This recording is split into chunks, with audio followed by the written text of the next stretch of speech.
ক্রেনিওটমি অপারেশনের ক্ষেত্রে mortality rate একটা সময় 90% থাকতো, এবং এরকম একটা ব্যাপার যে মাথার খুলি তার মধ্যে অপারেশন করা হতো। আমার দুটো প্রশ্ন। ফার্স্ট কথা হচ্ছে, মাথার খুলি আপনি খোলেন কি করে? এক, আজকের ডেটে দাঁড়িয়ে এটা খুব বড় প্রশ্ন। সেকেন্ড হচ্ছে, বাইরে থেকে মাথার খুলির মধ্যে কোন জায়গাটায় আপনার টিউমারটা রয়েছে, এই অপারেশনটা করার আগে আপনি বোঝেন কি করে যে এই জায়গাটা থেকে মাথার খুলি খুলতে হবে? খোলা যাই হোক, ওটা শক্তপোক্ত ব্যাপার, চেনি হাতুড়ি ফাতুড়ি লাগে নাকি? আগে এই ক্রেনিওটমি অপারেশনটা খুব রিস্কি ছিল, মানে অনেক আগে, ধরো 1925-30 সালে তখন এই অপারেশনটা করা হতো। তুমি যেটা বললে, ফুটো করা হতো, তারপরে চেনি হাতুড়ি দিয়ে কাজ করা হতো। সিরিয়াসলি? ওই জন্য মর্টালিটি বেশি ছিল। ওকে।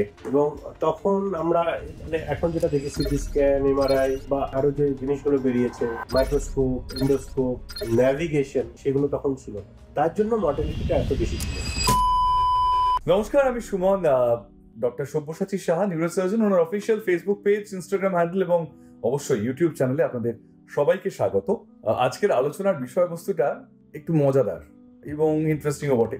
আমরা ক্রেনিওটমি অপারেশন সম্পর্কে প্রায় শুনেছি অনেকে, এবং এটা নিয়ে অনেক বাক্যালাপ হয়েছে বহু জায়গায়, এবং বলা হয় যে ক্রেনিওটমি অপারেশনের ক্ষেত্রে মর্টালিটি রেট একটা সময় 90% থাকতো, খুব বেশি। এবং এরকম একটা ব্যাপার যে মাথার খুলি তার মধ্যে অপারেশন করা হতো। আমার দুটো প্রশ্ন। ফার্স্ট কথা হচ্ছে, মাথার খুলি আপনি খোলেন কি করে? এক, আজকের ডেটে দাঁড়িয়ে এটা খুব বড় প্রশ্ন। সেকেন্ড হচ্ছে, বাইরে থেকে মাথার খুলির মধ্যে কোন জায়গাটায় আপনার টিউমারটা রয়েছে, এই অপারেশনটা করার আগে আপনি বোঝেন কি করে যে এই জায়গাটা থেকে মাথার খুলি খুলতে হবে? খোলা যাই হোক, ওটা শক্তপোক্ত ব্যাপার, চেনি হাতুড়ি ফাতুড়ি লাগে নাকি?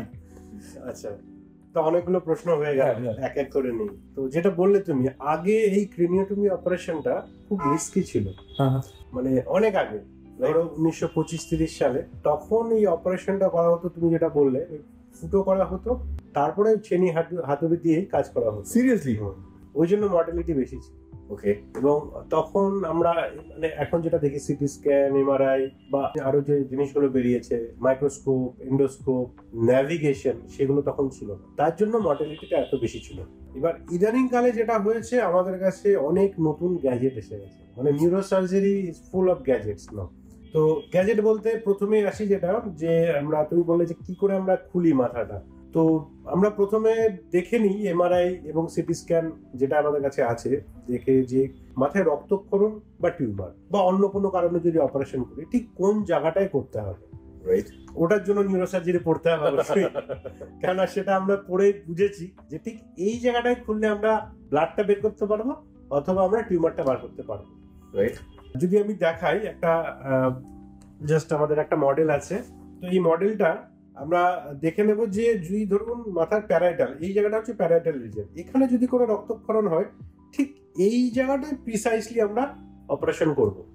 আচ্ছা, এইবার যদি সামনের দিকে এইখানে যদি টিউমার থাকে, তাহলে সামনের দিকে অপারেশন করব। এবং যেটা করা হয়, মানে আমরা ল্যান্ডমার্ক কিছু ফলো করি। দেখো, এগুলো হচ্ছে সুচার লাইন বলি। এটা জন্মের সময় আস্তে আস্তে এটা তৈরি হয় এবং তারপর মিলে যায়, এগুলোকে সুচার লাইন বলি। তো এইগুলো আমরা ফলো করি, ফলো করার পরে আমরা ফুটো করি। ফুটো করা নিউমেটিক বা আমরা ইলেকট্রনিক, দুটো রকমের ড্রিল পাওয়া যায়। আচ্ছা, সেটা ড্রিল মেশিন, যেমন ইলেকট্রিকের মিস্ত্রি বাড়িতে ধরো দেওয়াল ফুটো করে, দেওয়াল ফুটো করা, সেম জিনিস। ওটা সফিস্টিকেটেড, আরো ভালো, আরো প্রিসাইজ, মানে অটোমেটিক্যালি ও স্টপ করে যাবে। তাহলে হ্যামারেজের চান্স থাকে না? ওটাই বলছি, তোমার এটা এতটাই ওটা প্রিসাইজলি বানানো, আচ্ছা, যেটা ব্রেনের ভিতরে ধরো যখন ঢুকলো, সব টিস্যুর কন্ট্যাক্টে আসলো, ও থেমে যাবে।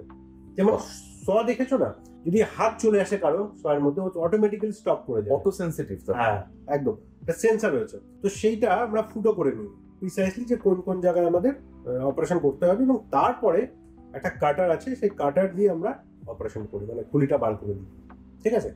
এবং তারপরে আমরা অ্যাক্সেস পেয়ে গেলাম ব্রেনের ভিতরে কাজ করার জন্য। এটা হচ্ছে ব্যাপার। আরেকটা জিনিস যেটা বললি, যে তুমি বললে যে আগে মর্টালিটি বেশি ছিল, এখন কেন মর্টালিটি কম। যেগুলো বললাম, যে আমাদের আর্মামেন্টেরিয়াম যে আছে, তার মধ্যে যেরকম এরকম ইলেকট্রনিক কাটার রয়েছে, মানে ড্রিল মেশিন যেটা বলি।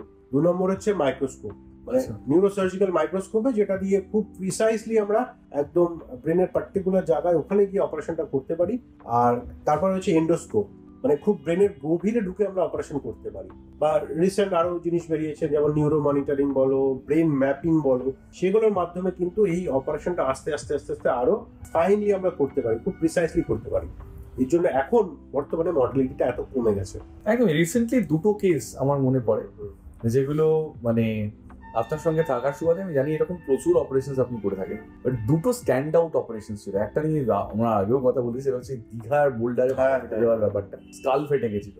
এবং সেকেন্ডলি আমরা ঝাড়খণ্ডের যিনি পেশেন্ট ছিলেন তার ক্ষেত্রেও ইয়ং ছেলে একদমই।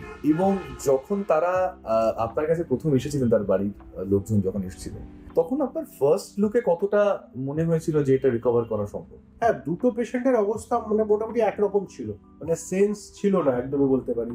আমরা ডাক্তারি পরিভাষায় একটা জিনিস বলি যে হেড ইঞ্জুরির বিভিন্ন প্রকার ভেদ হয়, একটা হচ্ছে মাইল্ড, একটা মডারেট, একটা সিভিয়ার হেড ইঞ্জুরি। তো দুজনের কিছু সিভিয়ার হেড ইঞ্জুরি ছিল, মানে ওনার যে কোমা স্কেল যেটা আছে সেটা খুব ক্রিটিক্যাল ছিল, 3 থেকে 8-এর মধ্যে ছিল। তারপরে আমরা যখন বাড়ির লোককে বলি যে দুজনের মাথায় রক্তক্ষরণ আছে এবং ক্রেনিওটমি করতে হবে, এই ক্রেনিওটমি কথাটাতেই লোকে ভয় পেয়ে যায়। কারেক্ট, যে মাথার খুলি সেটা কেটে তার ভিতরে রক্ত আছে সেটাকে বার করতে হবে। তো তারপর অনেক কিছু বোঝায় যে এরকম এই অপারেশনটা আমরা এখন এটা করতেই হবে, এটা বাধ্যতামূলক, কেননা নইলে পেশেন্ট বাঁচবে না, বাঁচানো সম্ভব নয়। এবং কিভাবে আমরা অপারেশনটা করব, ব্রেনের কোন জায়গায় রক্তটা জমে আছে, কিভাবে আমরা ব্রেনটা কাটবো, ক্রেনিওটমি হবে, তারপর অপারেশন করবো, পুরোটা বাড়ির লোককে বোঝায়।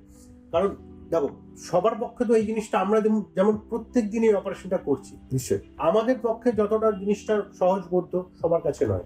এই জন্য এই ভিডিওটা বা এই পডকাস্টটা বানানো, যাতে সাধারণ লোকের কাছে ক্রেনিওটমি এই জিনিসটা, এই বার্তাটা আমরা পৌঁছে দিতে পারি যে আজকালকার দিনে দাঁড়িয়ে ক্রেনিওটমি অনেক সেফ সার্জারি হয়েছে, ব্রেনের অপারেশন অনেকটা সেফলি আমরা করতে পারি। এই প্রসঙ্গে আমার আরো একটা প্রশ্ন আছে, শেষ প্রশ্ন বলা যায়।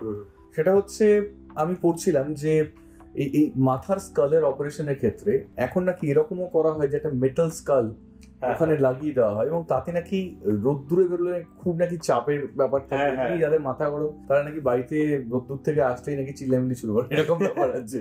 একদমই সেটাকে আমরা বলি ডিকম্প্রেসিভ ক্রেনিওটমি। আচ্ছা, যখন ধরো আমরা মাথার খুলির একটা অংশ বার করে দিচ্ছি, ধরো রক্ত জমাট বেঁধে আছে, তখন অনেকাংশেই আমরা মাথার খুলিটা আবার রিপ্লেস করে দিই এবং স্ক্রু প্লেট দিয়ে লাগিয়ে দিই। কিন্তু কিছু কিছু ক্ষেত্রে দেখা গেছে যে মাথার প্রেশারটা অনেক বেড়ে গেছে, like subdural haematoma, acute subdural haematoma, বা ব্রেন যখন ফুলে রয়েছে, মাথায় চোট লেগেছে, যেমন হয় পায়ে চোট লাগলো, পাটা ধরো ফুলে যায়, সেরকমই ব্রেন তো ফোলার জায়গা নেই, কারণ ব্রেন স্কালটা হচ্ছে একটা ক্লোজ ক্যাভিটি, ওর জন্য মাথার খুলির একটা অংশ বার করে দিতে হয়। এবং অনেকে যেটা করে, ওটা পেটের মধ্যে সংরক্ষণ করা যায়, পরে ওটা লাগিয়ে দেওয়া যায়। সেটা যদি না করা থাকে বা হাড়গুলো ভেঙে গুঁড়ো গুঁড়ো হয়ে গেছে, পেটে সংরক্ষণ করা যায়নি বা ফ্রিজে রাখা যায়নি, ডিপ ফ্রিজে, সেই ক্ষেত্রে কিন্তু আমরা একটা টাইটেনিয়ামের মেশ, যেটা তুমি বলছো, ওটা লাগাই।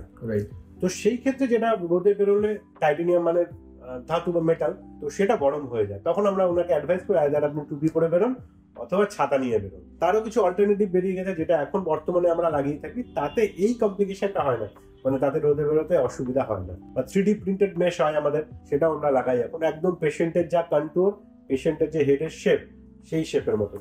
সেটা একটু কস্টলি, আপনারা শুনলেন।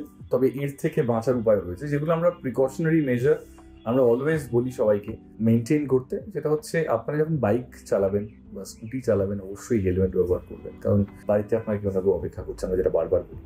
সুতরাং যদি দেখুন, accident can take place at any point of time, but তার জন্য আমাদের যতটুকু সাবধানতা অবলম্বন করা উচিত, ততটুকু বোধহয় সবারই বজায় রাখা উচিত বা অবলম্বন করা উচিত। ধন্যবাদ আমাদের সঙ্গে থাকার জন্য। আমাদের ইউটিউব চ্যানেল সাবস্ক্রাইব করতে ভুলবেন না, বেল আইকন প্রেস করতে একদম ভুলবেন না, আর অবশ্যই ইনস্টাগ্রাম এবং ফেসবুকে আমাদের ফলো করতে ভুলবেন না। Thank you.